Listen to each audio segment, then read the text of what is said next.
Welcome to Fashion Reverie Talks. I am Tijana Ibrahimovic. And I'm Christopher Fraser, filling in for Broadway diva Cicely Daniels. Fashion Reverie Talks takes you from the front lines of fashion to the front row. All of Fashion Reverie Talks content is based on published content found on fashionreverie.com. So remember, if you want more information on the segments, go to fashionreverie.com. And if you like this episode, don't forget to subscribe and hit the like button on this episode of YouTube. In this episode, we're happy to have fashion designer Evan Hirsch, and we chat with Fashion Reverie editor-in-chief William Gooch about New York Bridal Fashion Week. But let's start with fashion news alerts. All Fashion Reverie's fashion news alerts are based on published content found on fashionreverie.com. All right, so first piece of news. There are more comings and goings in the fashion industry. The most recent major shakeup is Jonathan Anderson's departure from Loewe. Anderson, who served as creative director for 11 years, is leaving the brand for the creative directorship of Dior. So Dior, like Loewe, is under the auspices of the LVMH, but Anderson will be replaced by the fashion design duo at Prensa Schooler.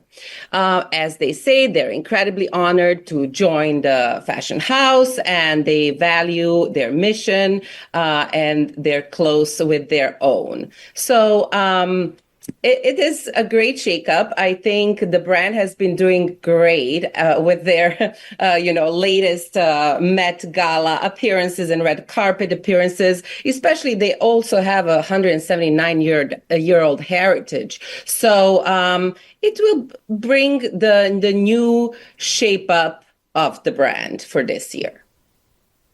Yeah, that Dior thing's still a pretty big rumor right now, but it's like apparently one of the loudest rumors in the fashion industry, Tijana. It's like a glass closet secret, everyone's calling it, because they've still yet to confirm.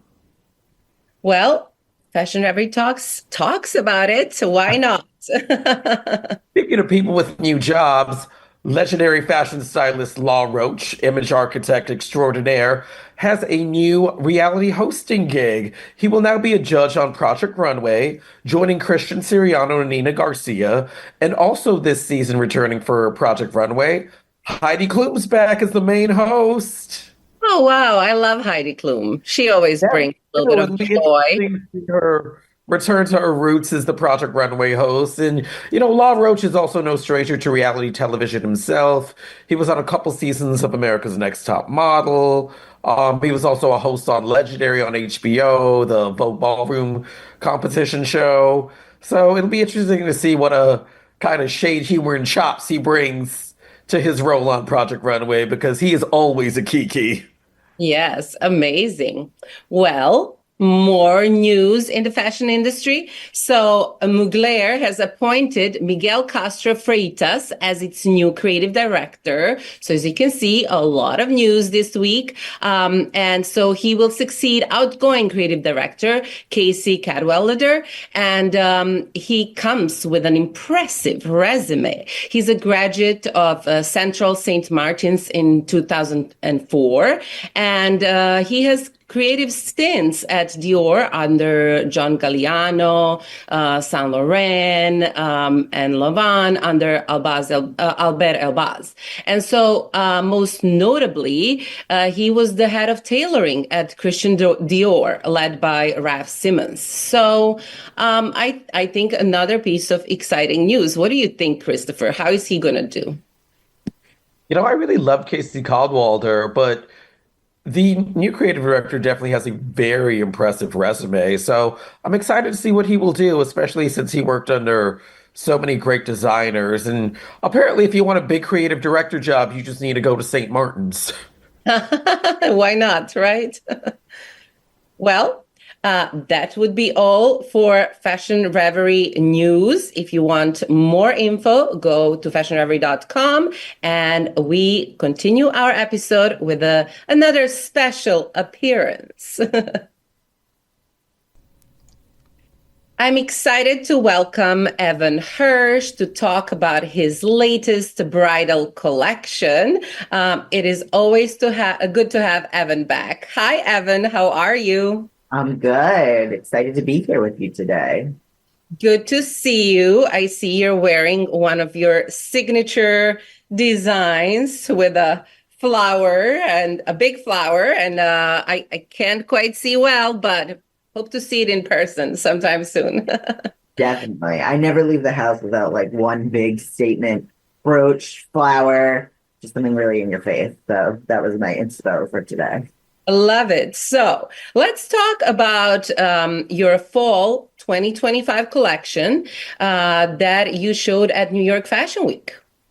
Yes, so that was a really great experience. I wanted to do something kind of unique for me this season. I was really inspired by my childhood in terms of painting and creating art. I was always a very artistic young child, and my mom enrolled me in a lot of art classes when I was young to my benefit today. So that was really great. And I was inspired by, I do a lot of these transforming, shape shifting, color changing dresses, but I wanted this season to be a focus on the actual look of the garment. So I used a lot of ombre fabrics to show color changing in a different way. So that was really great as well.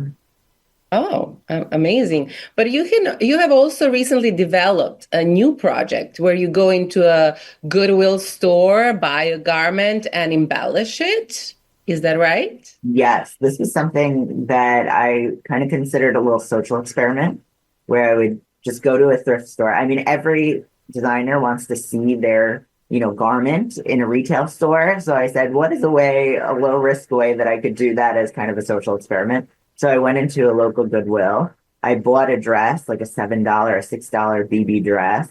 I went home, I beaded it for over like 30 hours and then returned it straight back to the thrift store. I inconspicuously put it in my tote bag and just put it back on the rack.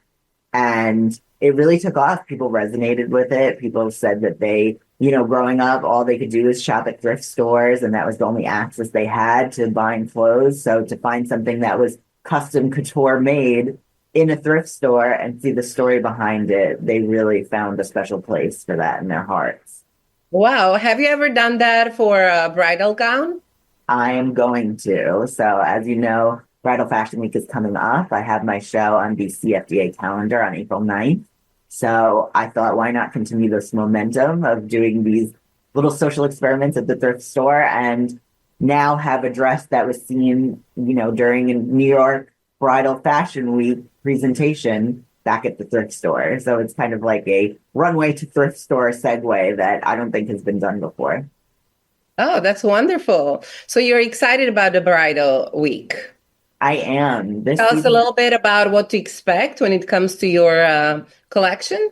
Yeah, definitely. This season, I'm focusing on these capes that I make that have been sort of like a commercial success for me, which is... And I love those capes. I've become like synonymous with it, which is really great. I mean, I've been doing all of these in-your-face, crazy, transformative dresses, but the crazy thing is this retail success has kind of been these little chiffon capes. So it's funny how, when you think too much about something, sometimes the least expected thing is what really takes off. So that's been really great too. It all started when I was on the Sherry Shepherd show, and they asked me, oh, can you give a gift to Sherry? I said, yes, I make these little capes. I'd love to give her one.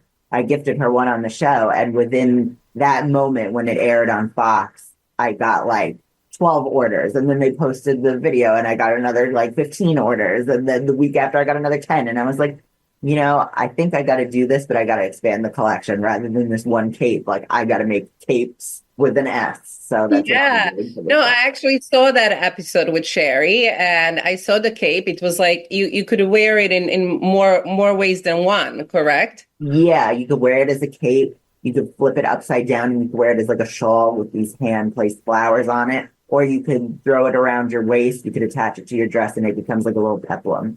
So it's still convertible, but in another way. Very cool. So what is coming next for you? Well, what's next after the bridal? So after bridal week, I mean, we always like to finish one fashion season and go straight into the other one. So I'll definitely be thinking about spring, summer in September. So that's always a big, a lot of people enjoy the nice weather fashion weeks rather than standing in the cold. So that's going to be really exciting to do a September fashion week. And hopefully in between that, we have some red carpet opportunities between the Met Gala and Tony Awards. So fingers crossed. We have some things in the works. So I'm hoping they come to fruition. Amazing. Thank you so much, Evan. And I will see you at a bridal show. See you then. While we're on the topic of Bridal Fashion Week, Fashion Reverie Editor-in-Chief William Gooch is here to talk to us about the upcoming New York Bridal Fashion Week season. Hey, Gooch. Hello, Christopher. You ready for Bridal? Not quite. I'm still getting invitations and requests and confirming and trying to get my schedule together, but it's going to be a really exciting bridal week. Very exciting. I'm really excited about it. The question I've always wanted to ask you. How'd you get involved with Bridal Fashion Week? How'd you get hip to it? Like, when'd you start attending? Well, as a fashion editor in New York, back in the day, we would get, once you got on the list for fashion PR firms, they would invite you to everything. Something that doesn't happen as much as it used to, and they really need to go back to that. So I was writing for other fashion publications. I had started or launched fashionreverie.com yet. And I would get all these invitations to bridal. And I was like, okay, I'm not doing that. How many white dresses can you look at? I thought it would be really boring. So when I launched fashionreverie.com as an online fashion magazine, our go-to fashion magazine for all things fashion, I was thinking, well, we need to have different kind of content. We can't just do ready to wear, can't just cover the couture collections. Let's try something different. And so that season, I think Fashion Reverie was about a year and a half old. I started getting all these bridal invitations. And believe it or not, there was a designer named Douglas Hanault. I don't know if you remember Douglas Hanault. Yes, I do. It was a little before my time, but I know the lore. Right. And he had a store in the Plaza Hotel. And I used to cover Douglas's ready to wear. And, Freddie Anderson was his go-to man at Douglas and all. And Frederick Anderson now that has his own collection, but they were partners and worked together. So I got invited to Douglas's bridal at the Plaza Hotel. I mean, who would turn down a fashion show at the Plaza? So I said, you know what? I'm going to give this a try. And I went to about 3 or 4 bridal shows that season. And I was just blown away by the variety and the diversity of the silhouettes. And it wasn't just one white dress after the next. And granted, there's a lot of white dresses. Let's be real about this. Yeah. There's a lot of white dresses. But there were bridal cocktail dresses, bridal jumpsuits, and a brand that we loved that I went to that first season, Thea, had an incredible creative director at one time. And I never forget one season, Don O'Neill, he's no longer there, but he did a whole bridal collection referencing David Bowie. Can you believe it? It was David Bowie, glam rock, early 70s bridal. I mean, I don't know how well it sold, but it was off the charts. So that kind of informed me that it was more than just one pretty classic silhouette bridal gown. It's coming from a lot of different directions. And so we've been on the bridal train ever since, and we just love it. So a lot of the ready-to-wear world, it's governed by the Council of Fashion Designers of America, CFDA. But Bridal is the Bridal Council. Could you talk to us about the Bridal Council? Well, the Bridal Council started, I'm not quite sure when it started, maybe 10, 11 years ago. And one of the reasons it was started, Rachel Leonard and Louis Ioccovelli, I hope I'm pronouncing his name correct, the president of Atelier PR, one of our favorite PR companies. Oh, yes, they're very good. Lou. We love Lou. Lou is the kindest man in the world. They decided they had to do something so that Bridal Week would not go down the same rabbit hole that New York Fashion Week was going down, where you had these brands come and present at Fashion Week, and then they were gone. And there was no way for consumers to get in contact with those after they saw the reviews and the collections online. There was no way for consumers to purchase the garments. The garments didn't end up in American department stores. They were mostly online. So it was kind of like that was happening in bridal, where we had bridal brands that were not US-based brands that were coming to New York Fashion Week, because it was called New York International Bridal Week at the time. And they would get a showroom, they would get a space, a venue, they would show, get crazy press, draw editors and stylists and boutique owners to their shows, and then they were gone. There was nowhere to contact them. There was nowhere for the boutique owners to really contact to get the gowns in their stores for their audience, their customers. There was nowhere for consumers to purchase the gowns. They just came for the allure and the publicity and the great press, and they would take that press and use it to get investors. So they kind of used New York Bridal Week, New York International Bridal Week, without really trying to establish a presence in the United States. And Lou and Rachel said, okay, we got to stop this. Because I had a long conversation with Lou about it some years ago. And they said, we got to stop this. We've got to make this a serious bridal week where people have to be invested in Bridal Week and showing in the US and having their bridal collections available for consumers in the US. So they started the Bridal Council kind of as a regulatory board. I don't know if that's the right word, a regulatory board, so that people who were coming were very serious about being in the US market. It's kind of almost like, I don't know if you know this, Kris. Oh, I'm sure you know so much. You're so bright. But it's like Paris Fashion Week. Everybody can't show in Paris and be on the calendar. Yeah, like you can show in Paris, but you're not on the official calendar. In order to show in Paris Fashion Week, you have to have an atelier, an address in Paris. You can't be on the official calendar just by popping up, renting a venue, and showing like you can do here, unfortunately, in New York. So it makes Paris Fashion Week a lot more serious, a lot more. People have to be invested a little bit more, the brands. And Lou and Rachel, if I'm not mistaken, wanted to do the same thing. And it has really worked. One thing you don't see at Bridal Week that unfortunately we see too much at New York Fashion Week is a lot of random people coming in and out who don't serve the fashion industry or the brands at all. And the revolving door of random people just popping in, influencers that don't have a big audience popping in and kind of trying to make it into their own thing.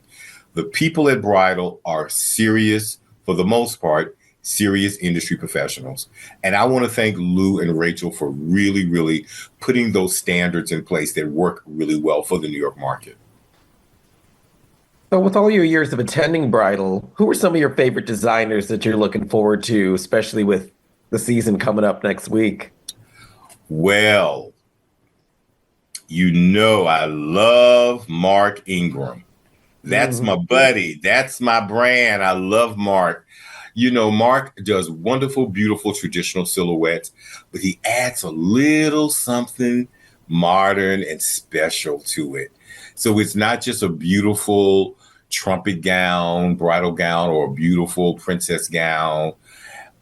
It's always a story, a wonderful story. I remember 2 seasons ago, he did a whole Gilded Age bridal collection. It was unbelievable. And this season, he's having a runway show, more than just a presentation. So that's exciting. And of course, Christopher, I've seen you at Inez DeSanto. You know how much we love her. DeSanto. Ooh, yes. That's my girl right there. There you go. It's glam, couture, expensive. It's like, yes. It's giving couture Disney princess every time. Every time. One year were you at her collection the year she showed at Jazz at Lincoln Center with a full symphony orchestra? Do you have like a guesstimate what year that was? No, I don't remember. It's I go to so many things. I can't remember all these. I went to someone's show with Jazz at Lincoln Center. I think it was hers. And this was some years back. Some years back, yes. About 5 years, about 6 years ago. I think I was there. Yeah. So, it's on her collections are on that level, that very luxury, fantasy level. So Inez, of course, is a must.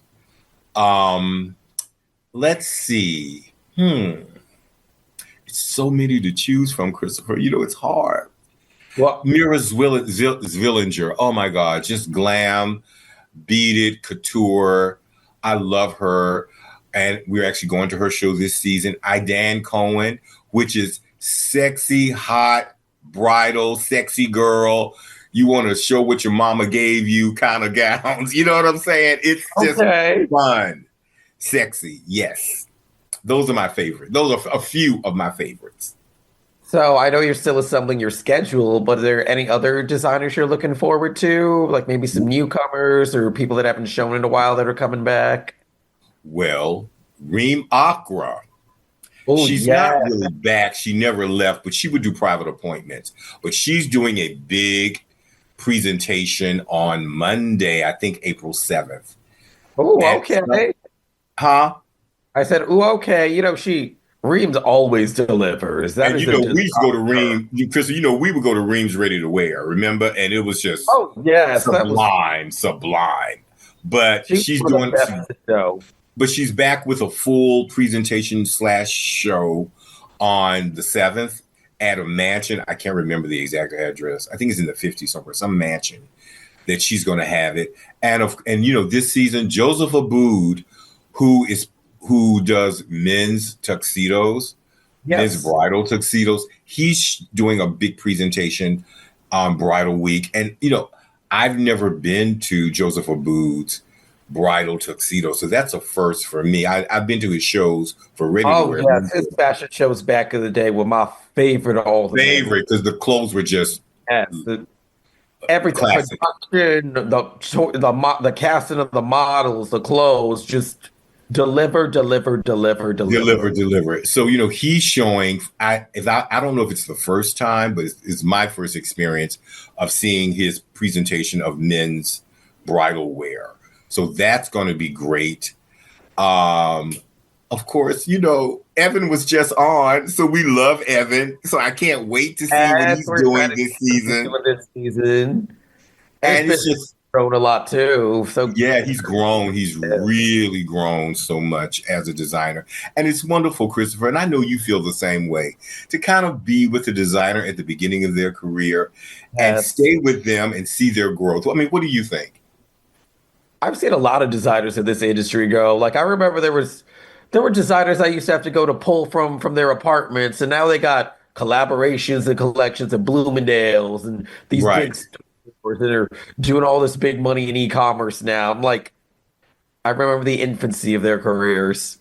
Yes. And I want to add that we will have our bridal preview article up next week. And it's written by Marley Gifford, one of our newest editors at Fashion Reverie, and she's doing such an incredible job. And so viewers, please go to fashionreverie.com and see her bridal preview for spring 2026. Remember, bridal collections are always shown a year in advance because brides plan their weddings a year or more in advance. So please go to fashionreverie.com and look at her article. She's going to have not only a preview, she's going to have sketches. It's going to be a really, really great piece. So I'm so glad that we're doing this conversation, Christopher, because that leads into what Marley's going to finish sending to us and we're going to put up next week prior to Bridal Week. So, and Christopher, thank you for such a great interview. Thank you. Thank you, Gooch. It's always and it's great to see your growth. Well, thank you, boss. Great to hear from you on this episode of Fashion Reverie Talks. Okay, thank you. Well, viewers, that's it for this episode of Fashion Reverie Talks. We would like to thank Reverie Editor-in-Chief William Gooch and fashion designer Evan Hirsch for joining us for this episode. For information on these and other stories, go to fashionreverie.com. Don't forget to hit the like and subscribe button. Thanks for watching, and we'll see you next time.